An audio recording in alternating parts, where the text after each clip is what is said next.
fiebre, lo vamos a tomar nosotros en cuenta generalmente en procesos infecciosos. Realmente, una infección viral, bacteriana,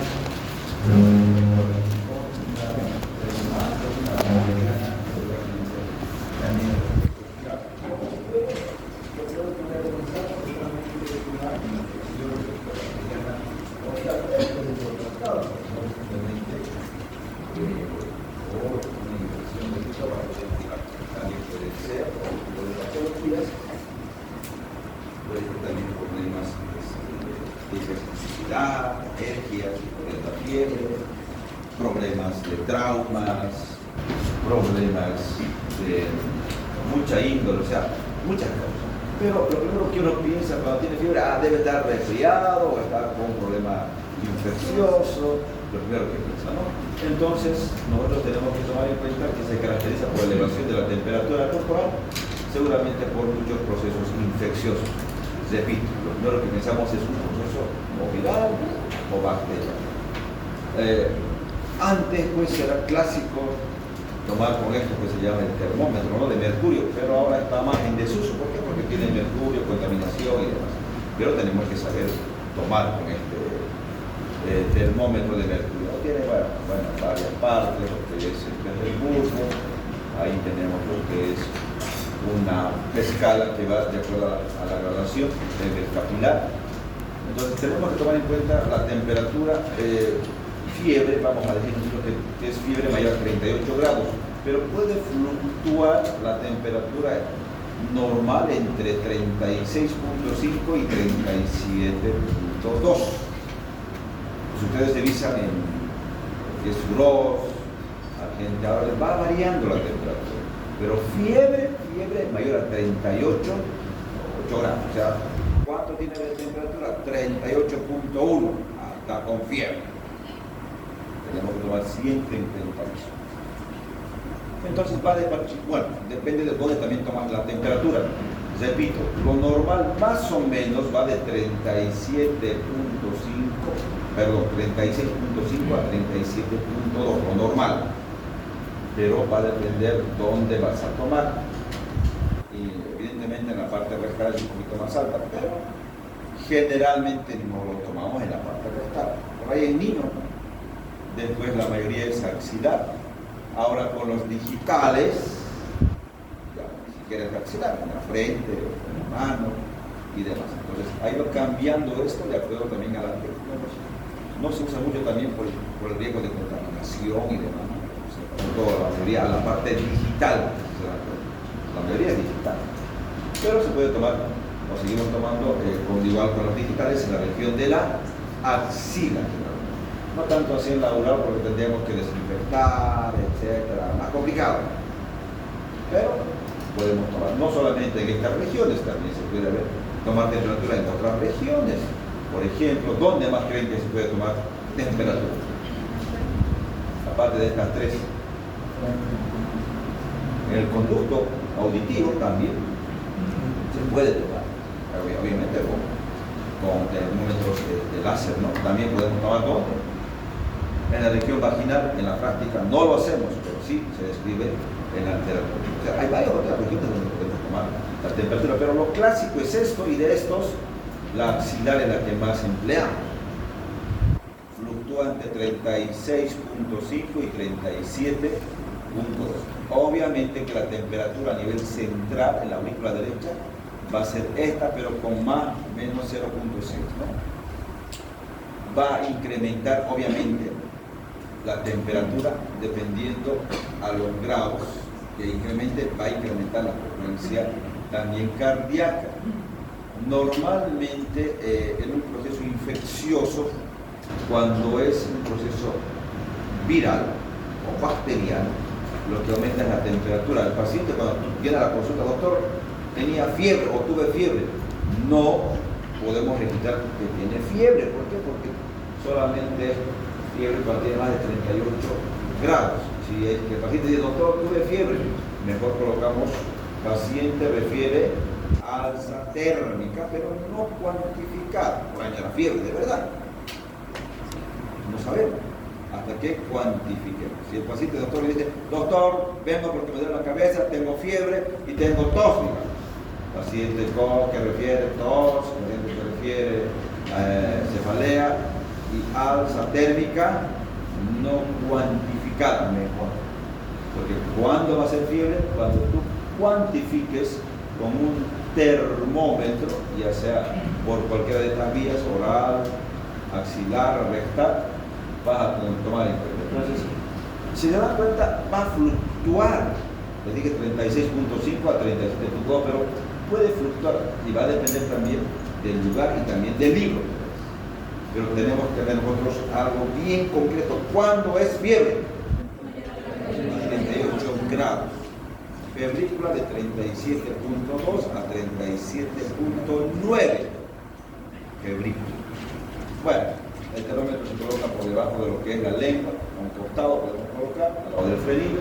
Además facilita lo que es el contacto con la abundante, que tiene mucha vascularización en esta región sublingual. Repito, ¿lo podemos hacer? Sí, lo podemos hacer, pero mejor si vamos a hacer la parte bucal tiene que ser personal. Hay que desinfectarlo bien. En la práctica muy poco se hace, al menos en el hospital, a no ser que tengas uno para ti solo, digamos, o para una persona, por ahí se puede ser oral, ¿no?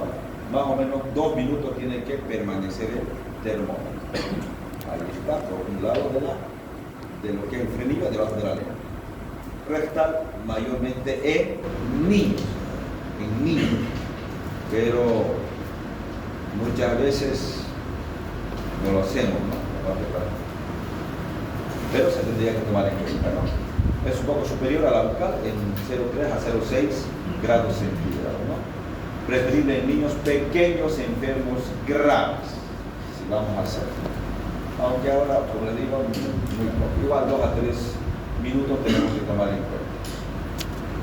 También la región axilar, lo mismo, ahí está. Le decimos que cierro lo que es la parte de la axila y que mantenga.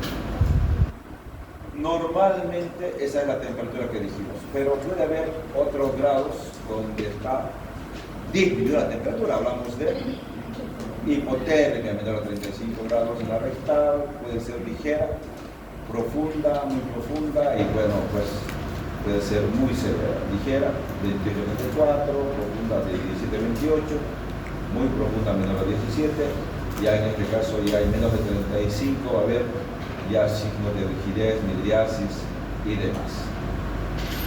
Distermia, alteraciones en lo que es la temperatura, generalmente los obesos, o también las pacientes que son los pacientes caquéticos, hipotérmicos pueden estar, y esto puede tener tendencia a la hipertermia, ¿no? Puede haber dos opuestos, puede ser funcional, no obedece a un proceso infeccioso ni una causa orgánica. Los que tienen mayor volumen, los obesos, van a estar seguramente con tendencia a tener temperaturas elevadas. En relación a los que son caquéticos, demasiado delgados, ¿no? Hipertermia también se puede, aparte de los procesos infecciosos, como dijimos, lo primero que piensa uno es o está resfriado o está con una infección, pero también puede ser que tengan otro tipo de circunstancias que elevan la temperatura. Aumento súbito de la temperatura corporal mayor a 41 grados, hablamos de hipertermia, generalmente en anestesia general, podría dar, ¿no? Fiebre por la ingesta del zinc, también se podría dar. Pacientes que tienen problemas neurológicos que consumen lo que es el haloperidol, también podría darse. Tirotoxicosis, aumento de lo que es las hormonas tiroideas, igual que el cromocitoma, algunas drogas como las anfetaminas, cocaína, podrían producir alza térmica. Fiebre, ahí está, regulación eficaz, fiebre mayor a 38 grados. Entonces tenemos que tomar. Si se dan cuenta, van a leer los libros, sí, yo entiendo, hay muchos libros que dicen un poquito más, un poquito menos, pero 38 más, repito, es bien, no pueden equivocarse. También puede haber, según la intensidad, según la curva térmica, podemos tomar en cuenta, febrícula dijimos menor a 38 grados, fiebre de 41, hipertermia mayor a 41. Puede ser continua, remitente, intermitente, recurrente, es lo que nos da las clásicas curvas térmicas en las patologías, ¿no? Entonces podemos ver que va oscilando o no menor a un grado, no normaliza la continua, remitente, no normaliza, oscila mayor a un grado generalmente, intermitente, periodos febriles y afebriles en corto tiempo. Sí normaliza en algún momento la temperatura recurrente, sí normaliza periodos febriles y afebriles en tiempos largos y ondulante generalmente sí normaliza, pero en estos casos puede haber ascensos y descensos de forma paulatina. Veamos lo que es la fiebre continua. El paciente no llega a normalizar la temperatura. Estas curvas térmicas, ¿quién los hace? En enfermería. En la historia clínica tú ves y todos los días le toman temperatura, mañana, tarde, noche, mañana, tarde, noche. Y se va haciendo esto de la mañana, esto de la tarde, esto de la noche. De la mañana, de la tarde, de la noche. Hacemos las curvas térmicas. Quienes lo realizan generalmente son las enfermeras en la historia clínica, cuando el paciente está internado generalmente. Entonces, podríamos tomar en cuenta esto cuando las presiones diarias máximas y mínimas no sobrepasan el grado centígrado, pero no van a normalizar, o sea, el paciente fiebre, no llega a estar normal su temperatura. Claro, obviamente después pues, en lo que es patologías que van a dar clásicas que antes, digamos, no había, por ejemplo, antipiréticos, ahora imposible. Tiene fiebre, dele un antitérmico, paracetamol, diclofenaco, ibuprofeno, ¿sí? Pero antes no había eso, y se podía ver en esas curvas térmicas de que no bajaba la fiebre, el paciente seguía fiebre. Ahora, ¿qué tenemos? Medicamento. Es raro que llegue a esto. ¿O no? Tengo fiebre, ¿qué le van a dar? Paracetamol. Está con problemas de neumonía, antibiótico y seguramente un analgésico, un aire. ¿Será que el diclofenaco baja la fiebre? ¿Será que el ibuprofeno calma el dolor? ¿Será que el ketorol tiene un antipirético, baja la fiebre, el ketorol? ¿Para qué es el ketorol? Para el dolor. ¿Sí? ¿Para qué sirve el paracetamol? Fiebre y dolor. ¿Sí? Bueno, recordar entonces, para que quede claro esta parte, que los medicamentos, los AINES, ¿cuáles son los AINES? ¿Qué es AINE? Antiinflamatorio no esteroideo.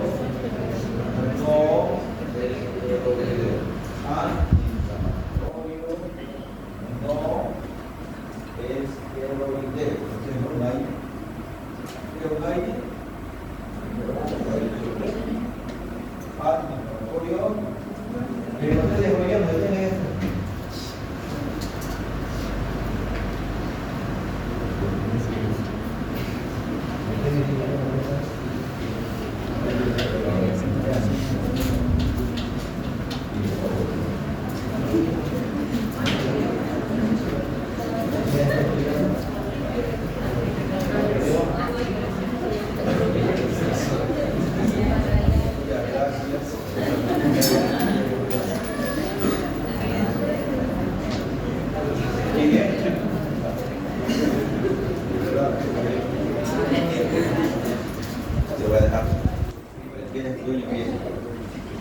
Entonces, los AINES, los antiinflamatorios no esteroideos, tienen la prescripción antiinflamatorio, antipirético y analgésico. O sea, sirven para todo eso. ¿Qué digo que no es para dolor? ¿Qué digo que para fiebre? ¿Qué digo que no es para la inflamación? Lo que pasa es que algunos tienen más acción sobre el dolor, más acción sobre la fiebre, o más acción sobre el tema de la inflamación. O sea, pero los tres tienen, tienen tres funciones. El ketorol obviamente es más analgésico, ya tiene inflamatorio y antipirético, pero también tiene tres funciones, ¿o no? Pero, hombre, el diclofenaco es más antiinflamatorio, pero también es antipirético y analgésico.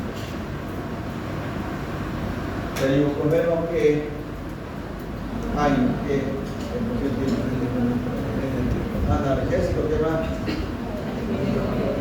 Antiinflamatorio y antipirético, ¿o no?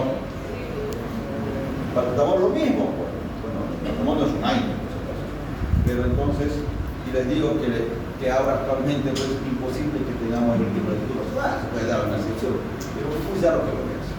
Doctor, está con fiebre. Denle dioxador, denle paracetamol, denle terapión, inmediatamente, ¿o no? Entonces no vamos a conseguir probablemente el tipo de cursos actualmente.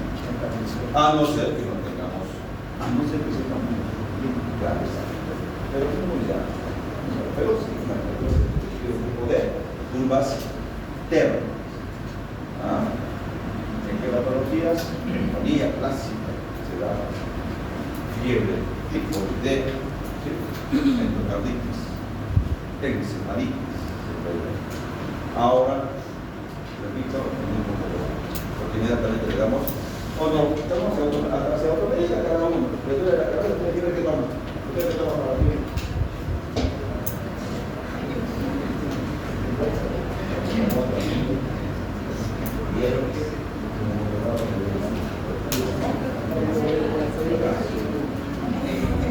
Entonces tenemos que darle cuenta de que existe actualmente dos y obviamente apenas está con una neumonía antibiótica. ¿Sí o no? Que antes no había antes no había nada y se veía todo el tipo de curva.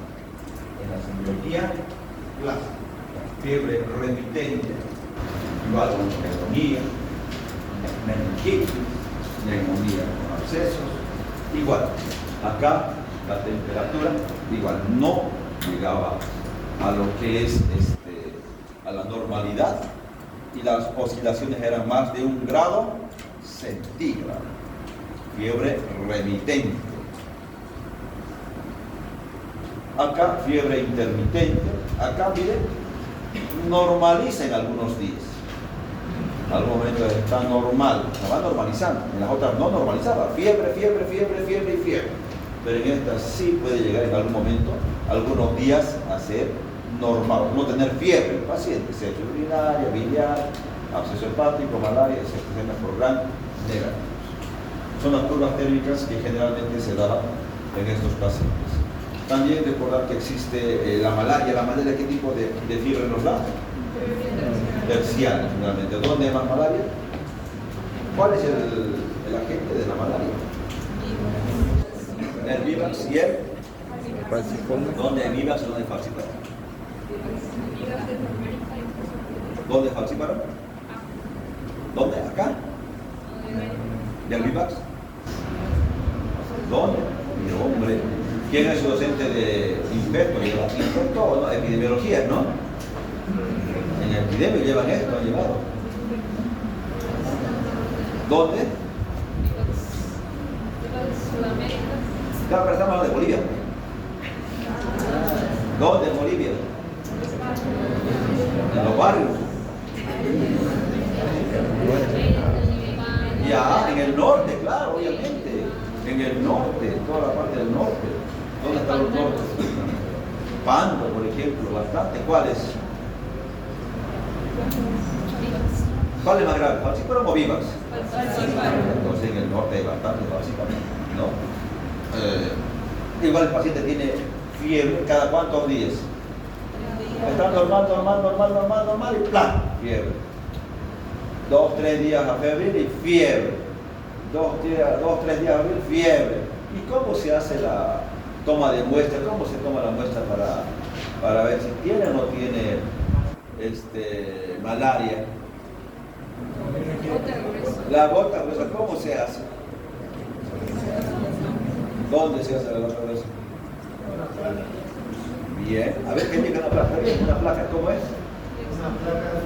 A ver, parece por más. A ver, escucha, compañero, explícale. Vamos. Se hace la boca gruesa una placa. Se tiene con función de pinza y se observa. Ya, ¿se funciona dónde?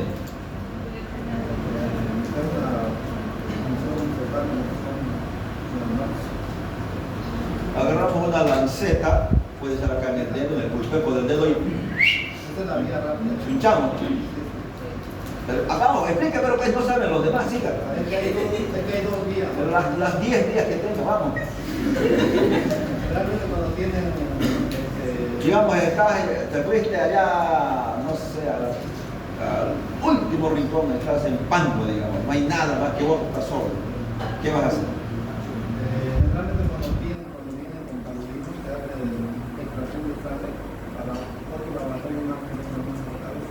Entonces ahí se aprovecha también la sangre, ¿verdad?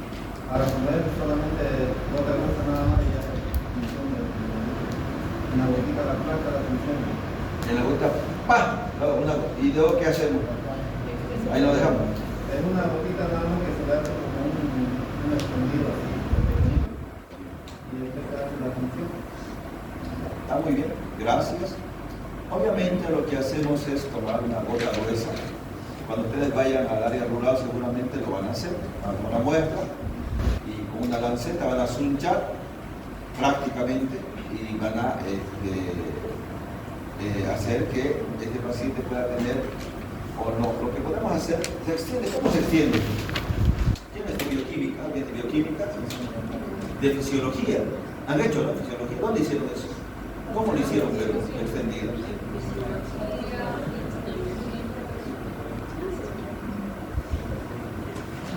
No hay por objeto, sino hemos explicado. Ahorita hay por objeto para explicar, porque se tiene que extender. Obviamente agarramos con la parte, con un ángulo de esto, vamos a tener, digamos, que hacer un extendido para que podamos llevar y dejarlo que seque, obviamente. Bueno, eso lo van a ver en la parte práctica seguramente, pero ya tenemos la idea de que sí nosotros podemos tomar la muestra. Fiebre recurrente, podemos tomar en cuenta igual en lo que es la borrelia, meningosemia, fiebre reumática, linfoma de Hodgkin y demás. El dromedario, bien, parece un dromedario. Ahí se puede ver, en brucelosis, fiebre ondulante. También puede haber fiebre de origen desconocido. Cuando tenemos un paciente que tiene fiebre, y le hicimos todo, vaciloscopía, le hicimos para tuberculosis. ¿Qué es? Lo hicimos para todo. Los principales focos de infección, cuando hay fiebre, uno tiene que pensar o pero lo que es respiratorio, lo que es digestivo y urinario. Esos tres focos son principales. O sea, cuando yo tengo un paciente con fiebre, descartaré. No tendrá un problema respiratorio, un problema digestivo, un problema urinario, lo clásico tengo que descartar. Pero cuando yo descarto todo eso y veo que el paciente sigue fiebre, podemos entrar en lo que se llama fiebre de origen desconocida. Fiebre persistente no diagnosticada, las enfermedades típicas de procesos corrientes. Podrían ser estas causas probablemente. Pero tenemos que diagnosticar. Repito, los focos más comunes de infección son respiratorio, digestivo y urinario. Clásico. No está orinando cada ratito como no le duele al orinar, estoy preguntando por orinar. Está con náuseas, con vómitos, con diarrea. No. ¿Dolor abdominal? No. Tiene tos, se está moqueando. Ya voy buscando un foco, digamos. Si no tiene nada de eso, voy a buscar seguramente más y más. Pero cuando yo voy buscando y no encuentro un foco, tendré que ver si no se trata de fiebre de origen desconocida. Estas son las más comunes, pero hay que saber diagnosticarlas. ¿Cómo hacemos el diagnóstico de fiebre de origen desconocida? Cuando termine más de 38.3 grados, en varias ocasiones, obviamente, con duración superior a 3 semanas, cuyo diagnóstico no ha sido posible después de una semana de estudios. Hicimos cultivos, hicimos de todo, cultivo de orina, cultivo de heces, cultivo de sangre, hemocultivo. Entre el paciente vamos a tomar en cuenta. Puede ser nosocomial, neutropénicos, pacientes con HIV, VIH o clásico. Entonces tenemos que tomar en cuenta esto, ¿no?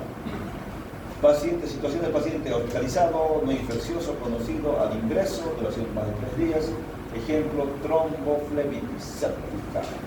Podría ser también otro de Clostridium difficile, o también podría ser algunos patógenos. Cuando nosotros tenemos en el hospital un paciente que tiene fiebre, y estamos con antibióticos, por decir, estaba con neumonía, estaba con infección urinaria, y de repente estaba ok, a los 3-4 días, bien, ya febril, y de repente al sexto día, séptimo día, ya estamos acabando el tratamiento antibiótico y empieza con fiebre. Hombre, ¿qué pasó? Puede ser que sea una flebitis. ¿Inflamación de qué? De las venas. Los sueros que coloca, a veces uno no los diluye, con el potasio, cuando colocas potasio, lo irrita las venas. Y se inflama, y da una flebitis, y el paciente tiene fiebre. ¿Será que podemos colocar nosotros el potasio así en bolo? ¿Por qué no? Podríamos colocar. A ver, ¿alguien? No, dijeron, pero ¿por qué no? Les pregunto. Está bien, levanten la mano. Si no, no sabemos, vamos a aprender. Ustedes que levanten. Podría causar una hiperpotasemia, problemas cardíacos, arrítmicos. Eso podría ser si se coloca mando de vivo de golpe. Podría ser. ¿Alguien, algún otro comentario? ¿Lo escucharon a usted? ¿Cuál es su nombre de usted? Neisa. Neisa dice que no. ¿Su nombre, doctor? Luis. Adelante. ¿Parálisis neoplásica? Parálisis flácida. A ver, otra causa. A ver, van a levantar la mano para que podamos entender. ¿Quiénes dicen que, obviamente, si hay hipopotasemia tenemos que reponer? O sea, si tú estás con hipopotasemia, con potasio bajo, puede dar peligro paralítico, lo que digo, te puede dar una parálisis, te puede dar varios trastornos también por hipopotasemia. ¿Hay que reponer? Hay que reponer. Pero la pregunta era, yo les dije, ¿podemos colocar el potasio así en bolo o lo tenemos que diluir? Dos opciones. A ver, levanten los que dicen, los que comentan que hay que diluir el potasio. Levanten la mano. Diluido, ¿no? O sea, digamos en 500 ml. Ahora, ¿quiénes dicen que no lo que se puede colocar en bolito? Levanten la mano. Y los demás, pero no todos han participado. Nuevamente voy a preguntar. ¿Quiénes dicen que el potasio se puede colocar endovenoso, pero diluido en 500 ml, digamos? Levanten la mano. Usted no está levantando. Si no levantan, ¿qué opinión tienen? Allá no están levantando ustedes. No vale. Levanten así. Pero entonces, ahora la pregunta, ¿por qué no se puede colocar el potasio en bolo y se coloca diluido? ¿Oye usted? ¿Nombre? Ariane. Usted mencionó que va a causar una irritación en la vena. Ya. Sí, el diluido o en bolo igual te va a causar irritación a la larga. O sea, si necesitamos colocar potasio, tiene tendencia a producir una flebitis. Por eso usamos vía central, no tanto las vías periféricas. Pero no es esa la pregunta, no es la respuesta esa. Tenía alguna así, más o menos la ha pensado. Está bien, la respuesta que digo tiene mucho que ver. El problema es que cuando tú colocas potasio endovenoso en bolo, el paciente es una arritmia y puede fallecer, puede vomitar. Entonces no se coloca el potasio en bolo. O sea, en bolo que le llegue en una, es en bolo, ¿sí?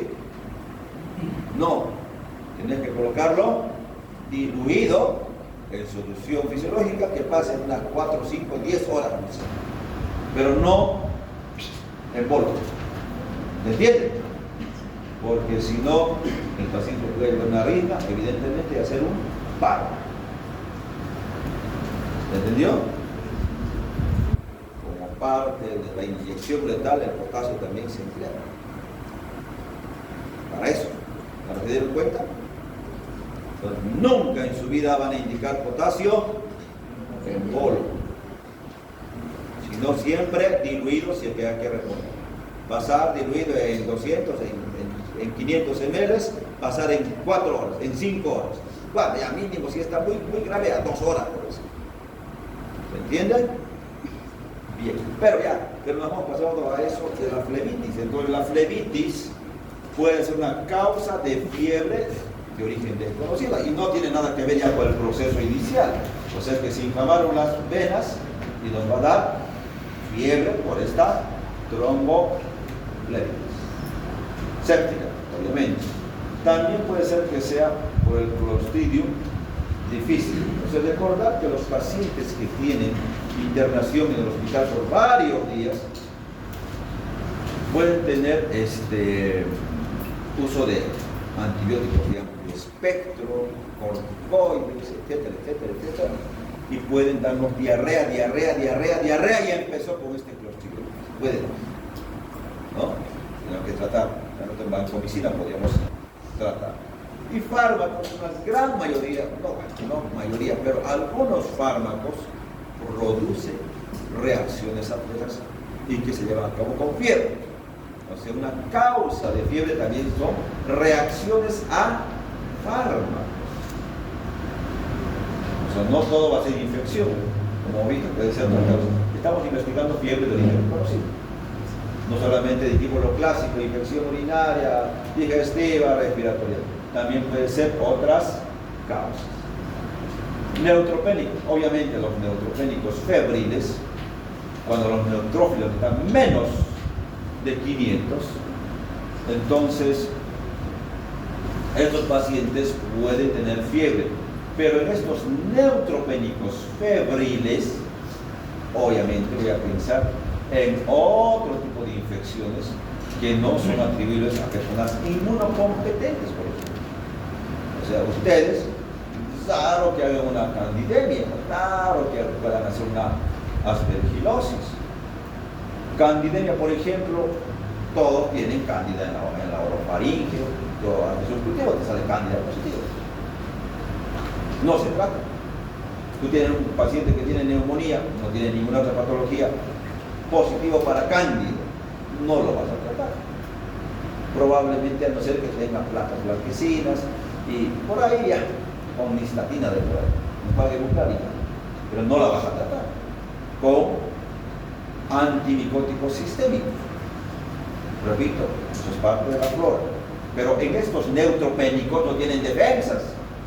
Si tú no tratas, va a ser algo muy grave. Candidemia. De que hay una fungosis que está generalizada, que está en toda la sangre y demás. Entonces tenemos que tomar en cuenta esto. No es lo mismo en un paciente inmunocompetente. Pacientes VIH. ¿Alguien es de Brasil acá? ¿Alguien es de Brasil? Nada. En el anterior grupo había, el año pasado. Acá hay B, ¿no? VIH. Paciente VIH positivo confirmado, 3 a 4 días, 3 días a 4 semanas. Procesos infecciosos. ¿Qué voy a pensar acá? No voy a pensar, bueno, tengo que pensar las clásicas, obviamente, las clásicas, sí, estreptococo, neumonía, Escherichia coli, una infección urinaria, pero acá sí tengo que tratar las candidemias, por ejemplo.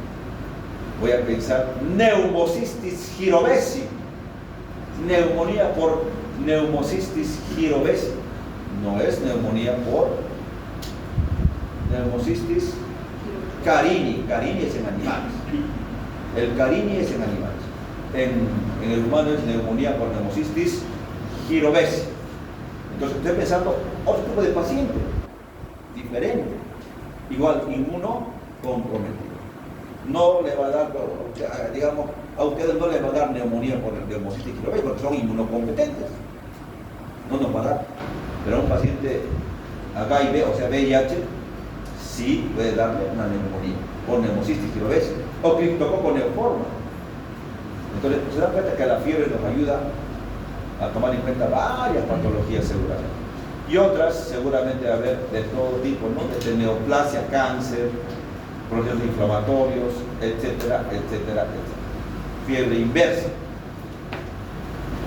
La fiebre inversa cifras, donde se pueden ver cifras máximas durante la noche o por la mañana generalmente, ¿no? ¿Qué patologías puede presentarse? Neoplasias, en neoplasias, o sea, cáncer. Nosotros en el hospital no decimos el paciente tiene cáncer de pulmón, cáncer de estómago, no, hablamos del paciente con neoplasia, paciente con TU, paciente con CA, paciente con NEO, ¿entendido? Paciente en su cuarto de internación con el diagnóstico de CA de estómago, o paciente con el diagnóstico de TU de estómago, TU mayúscula, TU. Paciente con cáncer, en vez de decir cáncer, dices paciente con CA mayúsculas, CA. Paciente con CA de estómago. Paciente con neoplasia de estómago. ¿Te entiendes?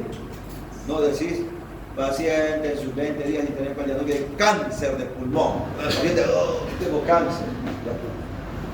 ¿Por qué? Porque lo vamos a malinterpretar probablemente. ¿Entendido? Bueno, fiebre inversa, además en la enfermedad de Graves Basedow, filariasis. Recordar que la enfermedad de Graves Basedow se da generalmente en mujeres, o sea, en el sexo femenino de mayor predominancia, se caracteriza por exoftalos, obviamente.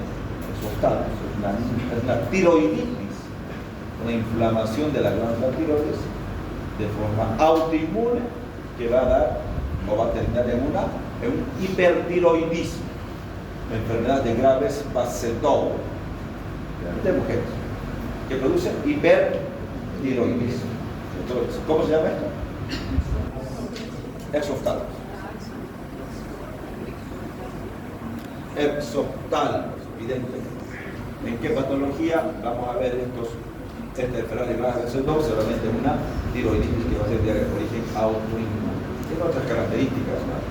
Los pacientes con hipertiroidismo,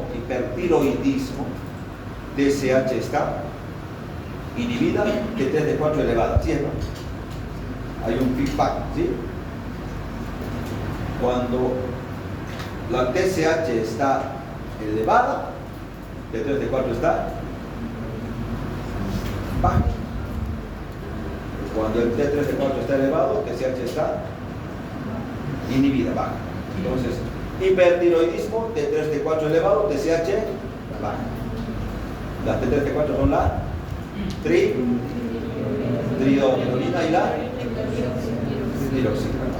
Entonces tenemos las dos T3 de 4, que son las que son periféricas, y la TSH de origen central. En otras palabras, TSH bajo, T3 de 4 elevado. ¿Qué hablamos? Hipertiroidismo. Hipotiroidismo, T3 de 4 bajo, TSH elevado. Porque hay un feedback que hace, ¿no? En el hipertiroidismo, ¿cómo están las hormonas? T3 de 4 elevadas, TSH inhibida, baja. Entonces, este paciente que tiene enfermedad de Graves Basedow o tirotoxicosis o hipertiroidismo, tiene una piel fina, sumamente fina. Le da la mano al paciente, húmeda. ¿Por qué? Está siempre húmedo, por eso tiene piel fina. Taquicardia, caliente la piel en realidad. Sudorosa. Como está sudorosa, siempre húmeda, por ejemplo, y piel fina va a ser. Taquicardia, tendencia a la hipertensión. Como tiene taquicardia, tiene tendencia a ser arritmias cardíacas, fibrilación, hipertensión arterial, seguramente. Son personas delgadas, de contextura muy delgada. Lo inverso es el hipotiroidismo, todo lo inverso. Entonces, mucho tenemos que tomar en cuenta que hay patologías que pueden dar alza térmica, como el hipertiroidismo. En este caso, como el enfermedad de Graves Basedow. Fiebre catamenial, fiebre días antes de la menstruación, también se puede dar en ciertas situaciones, ¿no? Esta primera parte lo hemos acabado, vamos a ir a la segunda parte de la primera parte.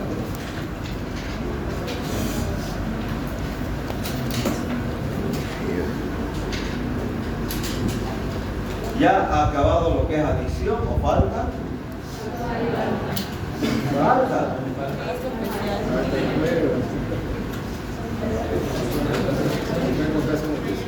¿Cuándo acaba? ¿La semana?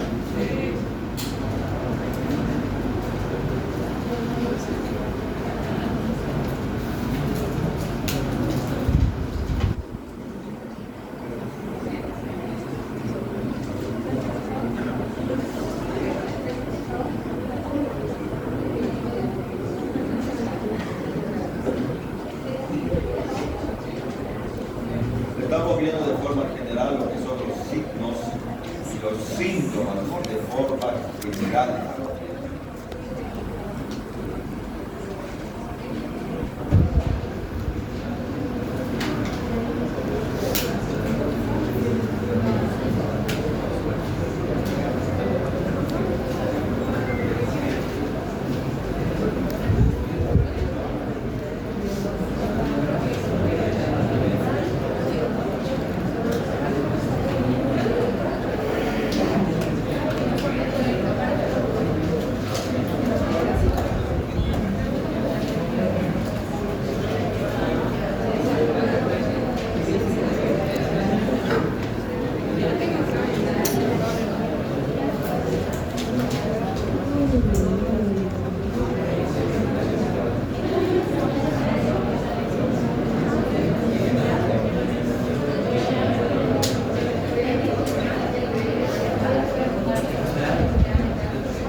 Vamos a hacer un pequeño repaso acerca de lo que es algunos otros síntomas y signos. Estamos en forma general hablando. Entonces vamos a ver seguramente algunos otros signos y síntomas, por ejemplo, gastrointestinales. Habíamos visto ya de forma general fiebre, dolor, pero también puede haber otro más, digamos, según algunos aparatos, podemos ver lo que son los signos digestivos o los síntomas digestivos. Todo empieza por la anamnesis, no se olviden. La fortificación, antecedentes, síntomas, inspección. En abdomen se acuerdan que les dije que cambia. Inspección, auscultación, percusión y palpación. Tenemos que tomar en cuenta la edad del paciente. No es lo mismo que sea una persona recién nacida, que tenga distensión abdominal, que haya nacido y que tenga bastante llanto, puede ser que no tenga perforación de lo que es el ano. Podría ser congénito, no es lo mismo. Que una persona que sea mayor, que tenga diarrea, constipación, pueden pensar en neoplasias, en cáncer. ¿Sí? O sea, mucho depende de la edad, del sexo. En la infancia vamos a ver procesos generalmente inflamatorios. En los ancianos, adultos, neoplasia. Sexo masculino, mayor tendencia a ¿qué? Neoplasias, problemas de úlceras, enfermedad de Crohn, úlcera péptica. En el sexo femenino, mayor tendencia a la coleritiasis, cálculos biliares, neoplasia biliar por ende, dispepsias, distónicas y constipación. La mujer generalmente tiene tendencia a la constipación más que el varón, ¿no? Tiene mucho que ver con la parte hormonal sobre todo. También podemos ver por raza, la raza negra pues rara vez tiene apendicitis y úlcera y cáncer de hígado y estómago. La asiática rara vez litiasis biliar, úlceras gastrodenales.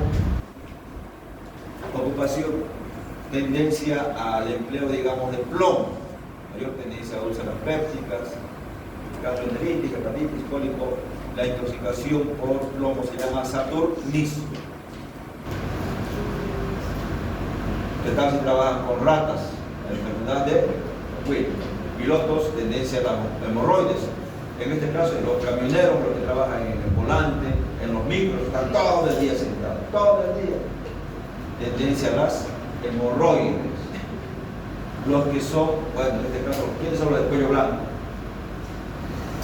O sea, altos ejecutivos, gerentes de grandes empresas, tendencia a enfermedad péptica, colon irritable, y obviamente si están súper estresados, tendencia a hacer en la parte cardíaca infarto, ¿no? En la parte digestiva, úlceras péptica, colon irritable. La disfagia, ¿qué es la disfagia? Dificultad a la deglución. La disfagia. Deglución difícil. No puedo tragar. Puede ser tanto funcional como puede ser mecánica u orgánica.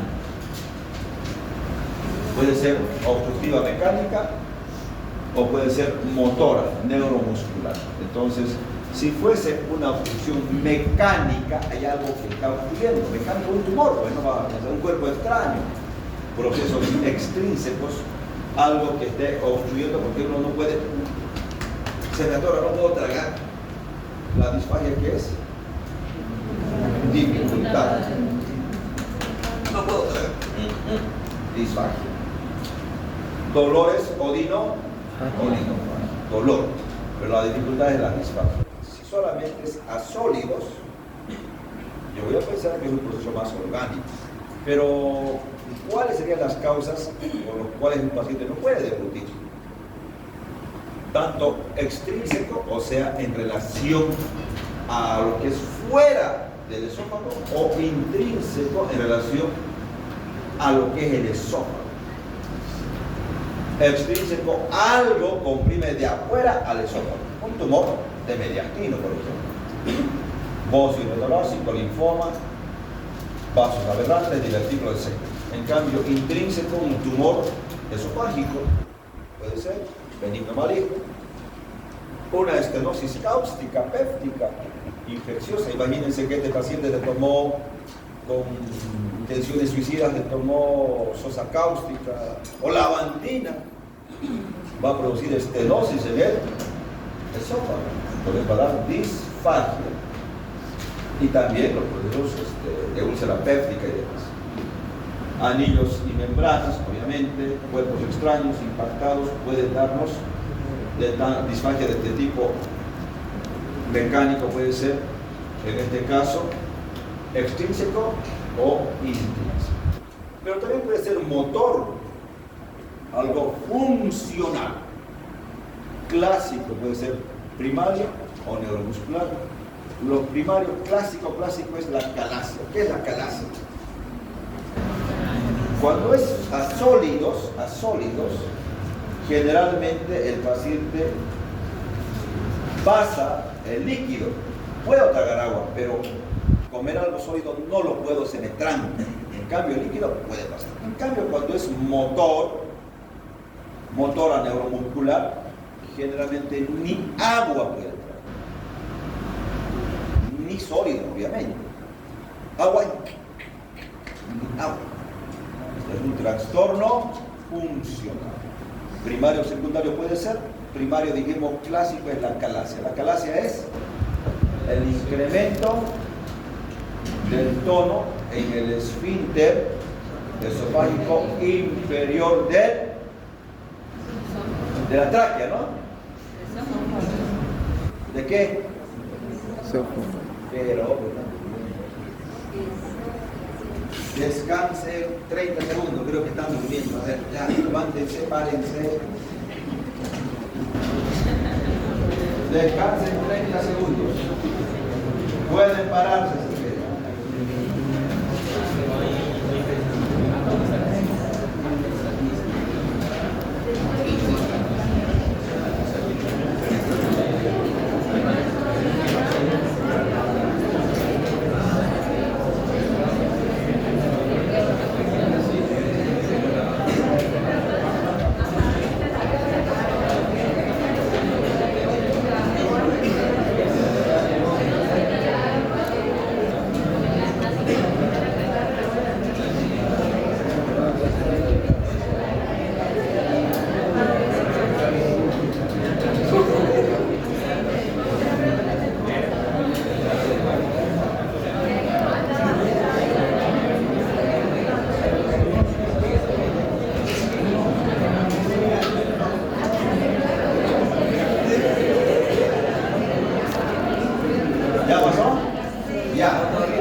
Entonces la disfagia es la dificultad a la deglución.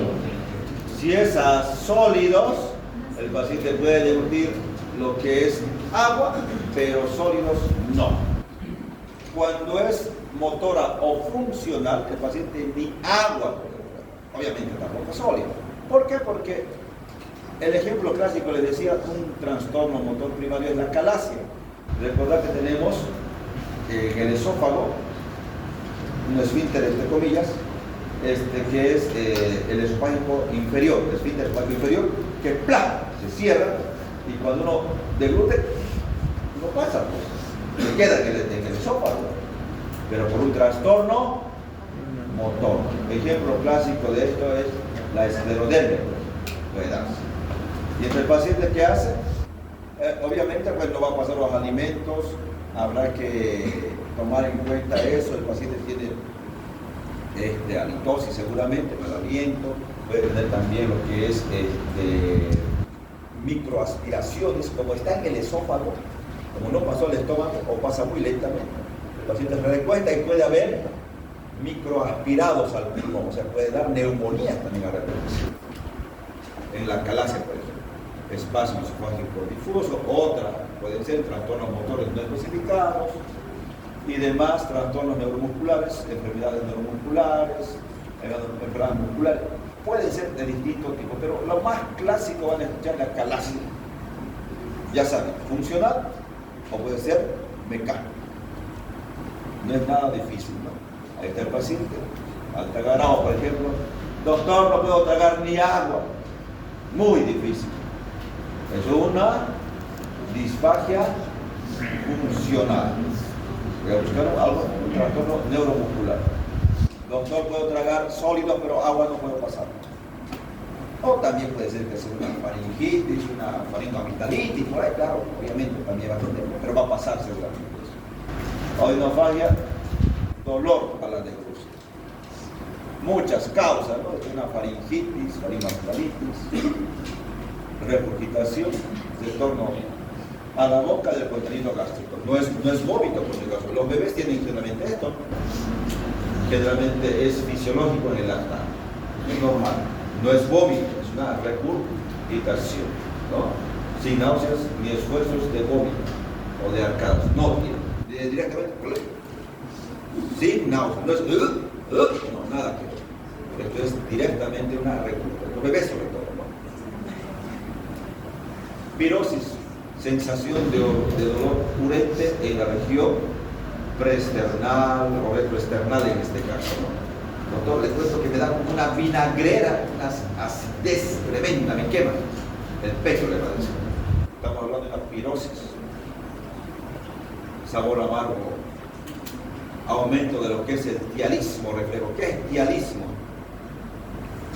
Aumento de la salivación, la saliva, ¿no? Signo de hipotonía esofágica distal, puede haber reflujo gastroesofágico, hernia hiatal en este caso, y demás. Entonces tenemos que tomar en cuenta, generalmente cuando hay reflujo gastroesofágico se puede dar, ¿no? Reflujo, o puede ser que los pacientes cuando tienen reflujo gastroesofágico, lo que les decimos es que para quien cuando duerme, pues pasa del estómago a lo que es el esófago. Se le dice que puede dormir con una cabecera un poquito más elevada para evitar eso. Dolor urente en la región retroesternal, eruptos, expulsión violenta y ruidosa de gases, ¿no? Normales si son únicos, sin mucho olor o de sabor y olor a los alimentos, pero pueden ser anormales si son fétidos en estenosis pilórica, por ejemplo. ¿Qué tal una estenosis pilórica? Pasa el esófago, pero del estómago no pasa hacia el duodeno por una estenosis. Entonces, el paciente puede tener probablemente una alteración en lo que es el píloro, una estenosis ya sea por una úlcera o algún tipo de lesiones, parasitosis de por ahí, agrio, fermentación gástrica, fecaloideos, recordar que puede ser este erupto a olor a heces ¿En qué casos? En una fístula que va del estómago al colon. Una fístula. Puede ser que del colon pase al estómago. Se acompaña de pirosis de regurgitaciones. Clásico, ¿cómo se llama este? Abarca. Náusea, sensación desagradable de inquietud gástrica, se acompaña de diaforesis, dialismo, arritmia respiratoria, clásico, que gastritis aguda crónica, parasitosis, también pueden ser alteraciones gástricas en el embarazo, también se puede dar, y demás, ¿no? La sensación de náusea. Vómitos, es un acto reflejo que resulta de expulsión por la boca del contenido gástrico, ¿no? Pero de náusea puede ser. Pero en este caso también puede ser por problemas gástricos, obviamente. ¿Qué más puede ser? ¿Qué podría ser? Problemas de gastritis, problemas infecciosos, podría ser obstrucción, ya dijimos, una estenosis pilórica, puede también que sea una parasitosis, que es obstrucción, un ilio paralítico, etcétera, intoxicación, etcétera, etcétera, muchas causas. Hematemesis, vómito con sangre. Tos con sangre, ¿cómo se llama? Hemóftisis. Tos con sangre, la que viene de la vía respiratoria, hemóftisis. Hematemesis, vómito con sangre. Doctor, le cuento que estoy vomitando con sangre.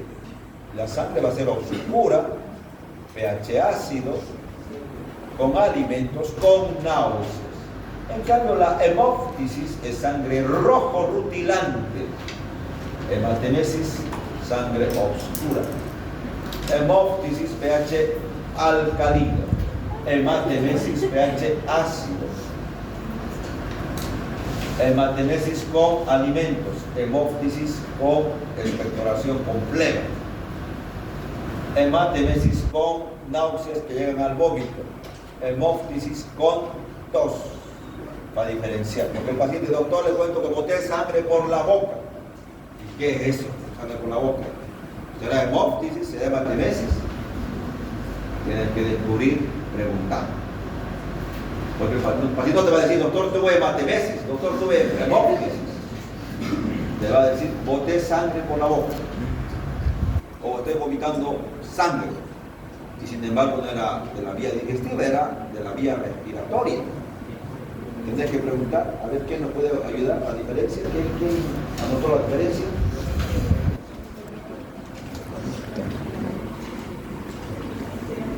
Chan,